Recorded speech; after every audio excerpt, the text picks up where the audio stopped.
Imaginez, une douleur soudaine dans la poitrine, vous êtes seul, incapable d'appeler à l'aide. Ou pire, c'est votre conjoint, votre père, votre mère. Dans ces instants, chaque seconde décide du futur. Et le plus terrible, c'est de penser après coup, si seulement j'avais su quoi faire. Restez absolument jusqu'à la fin, car ce que vous allez découvrir pourrait un jour sauver votre vie, ou celle d'un proche. La survie lors d'une crise cardiaque n'a rien à voir avec la chance. Ceux qui s'en sortent ne sont pas forcément les plus jeunes ou les plus forts, ce sont surtout ceux qui savent quoi faire dans les toutes premières minutes. Imaginez, vous êtes au salon, soudain, une douleur violente vous écrase la poitrine. Votre respiration devient difficile, vos mains tremblent. Dans ce moment de panique, deux chemins s'ouvrent, l'un mène au drame, l'autre peut vous sauver. Et la différence entre les deux, c'est la préparation. C'est exactement ce que nous allons voir maintenant. Les 8 étapes vitales à connaître, celles qui peuvent faire toute la différence si un jour, vous ou un proche, êtes frappé par une crise cardiaque. Avant qu'une crise cardiaque ne frappe, le corps envoie souvent 5 signaux d'alerte. Écoutez bien, une pression persistante au centre de la poitrine, une douleur qui se propage vers le bras, le cou, la mâchoire ou le dos, une fatigue extrême, inexpliquée, un essoufflement brutal avec sueur froide, et enfin, des étourdissements, parfois accompagnés de nausées ou de vomissements. Vous connaissez maintenant les signaux et ce qu'ils peuvent signifier. Ignorer ces signes, c'est risquer de perdre quelque chose que rien ne peut remplacer. Avant de découvrir les 8 étapes vitales, préparez-vous avec le guide Cœur Protégé. C'est simple, rapide, et ça peut réellement faire la différence quand chaque minute compte. Habitude 1, marchez 30 minutes chaque jour. Pas besoin de courir ni de faire du sport intense. Une simple marche quotidienne de 30 minutes suffit pour stimuler la circulation, renforcer le cœur et garder les artères en bonne santé. La constance est plus importante que la vitesse. Des études de la Harvard Medical School montrent que marcher régulièrement réduit de manière significative le risque de crise cardiaque chez les seniors. Même par temps froid ou chaud, cette habitude simple a un impact énorme sur votre longévité. Habitude 2, réduire le sel au maximum. Le sel augmente la pression artérielle et favorise les problèmes cardiaques. Limitez les aliments transformés, charcuterie, soupes instantanées, pains industriels et conserves. Préférez fruits, légumes, légumineuses et produits frais. Selon l'American Heart Association, réduire le sel peut diminuer significativement le risque d'hypertension et d'infarctus. Même une baisse progressive de votre consommation transforme votre santé cardiovasculaire.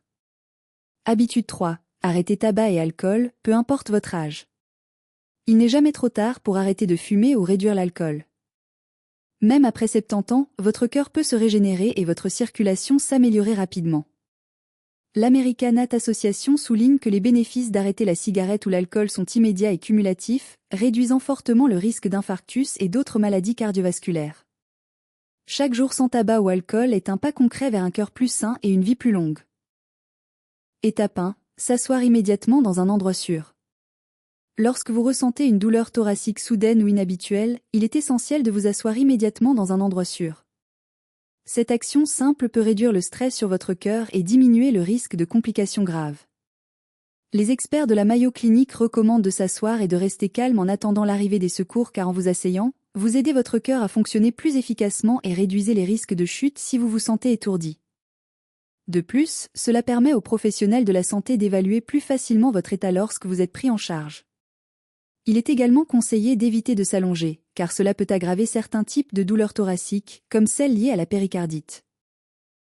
Une fois que vous êtes assis en sécurité et que vous avez repris votre calme, il est temps de passer à l'étape suivante. Étape 2. Appeler les urgences et donner son adresse complète dès le début. En cas de douleur thoracique suspecte, il est vital d'appeler immédiatement les urgences, le 15 en France, le 112 en Europe, le 911 en Amérique du Nord.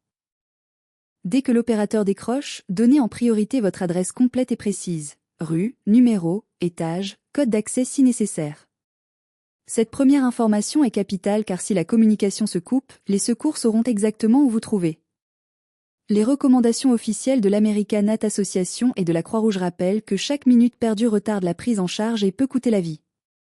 Après l'adresse, expliquez calmement vos symptômes, douleurs, essoufflement, sueur, nausées, et répondez aux questions de l'opérateur. Ne raccrochez jamais avant d'y être invité. Ce simple réflexe augmente fortement vos chances de survie, car il garantit que les secours arrivent au bon endroit le plus vite possible. En attendant l'arrivée des secours, voilà ce que vous pouvez faire. Étape 2. Mâchez une aspirine si disponible.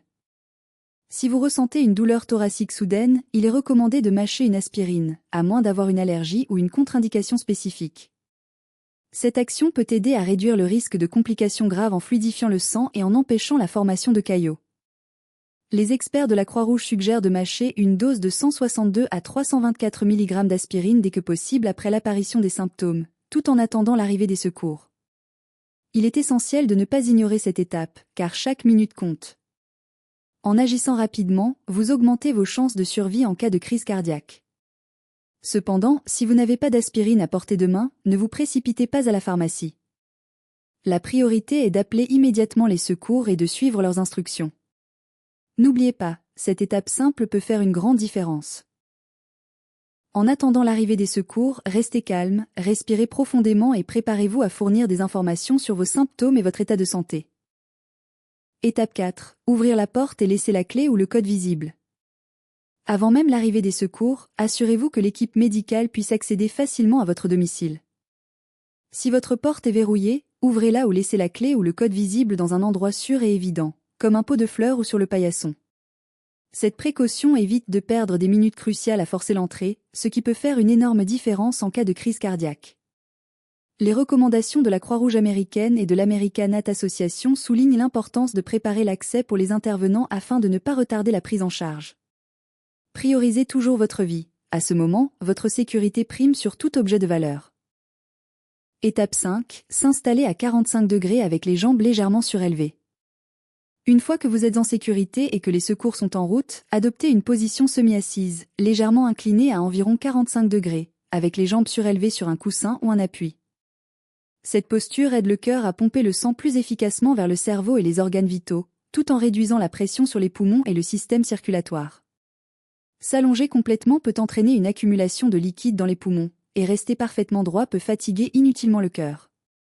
Les experts de la Mayo Clinic et de l'American Heart Association recommandent cette position pour les personnes souffrant d'un infarctus, car elle stabilise la circulation et diminue les risques de complications. Restez calme, respirez lentement et maintenez cette position jusqu'à l'arrivée des secours. Étape 6. Envoyez un SMS court à plusieurs proches. Plutôt que de téléphoner, envoyez immédiatement un message texte bref et direct à plusieurs membres de votre famille ou proches. Parler demande plus d'efforts et peut aggraver votre état, alors qu'un SMS permet de transmettre l'information rapidement et efficacement. Indiquez simplement que vous avez des symptômes cardiaques et que les secours sont en route, par exemple. Je ressens une douleur thoracique, les secours sont appelés. Envoyez-le à 2 ou 3 personnes pour vous assurer qu'au moins quelqu'un le voit et puisse agir si nécessaire. Cette pratique est soutenue par des recommandations de la Mayo Clinic et de l'American Heart Association, qui rappellent que la communication rapide avec les proches permet d'anticiper tout imprévu et d'apporter un soutien supplémentaire pendant l'attente des secours. Restez calme et concentré, et laissez vos proches savoir exactement ce qui se passe.